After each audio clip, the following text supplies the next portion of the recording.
We're challenging ourselves to list 10 properties in 10 days. You think it's possible? Let's find out.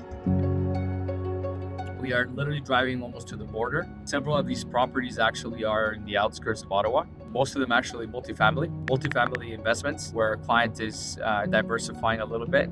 He's trying to change asset classes. So we're selling a portion of his portfolio. We're not gonna spend too much time here just picking up the keys. Have a good one, guys. Bye. It's not your typical property, right? Like your regular townhouse, it's very straightforward. These, like I said, a lot of them are multifamily, like investment properties. So you have to there's a lot more digging of information. You got to get all the contact, all the tenant information. How long have they been there? What's the duration of the lease? Are they on a lease? Are they month to month? Was the lease expiring? All these questions, right? Because a good buyer agent that's looking at this type of property will ask you all these questions, right? What are the expenses? What was the hydro? What was the gas? What was the water over the last 3 months, 6 months, a year? What's your income over the last year? Any other expenses? Any snow removal expenses?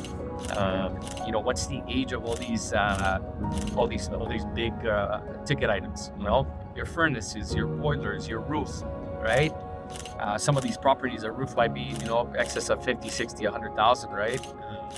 So you want to be able to provide as much information to a potential buyer, because that's going to give them peace of mind, right?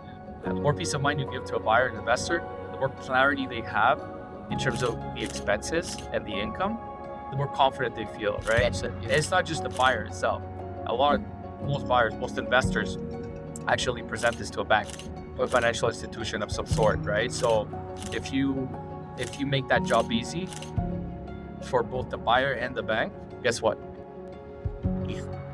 It's easier to sell, right? Good stuff.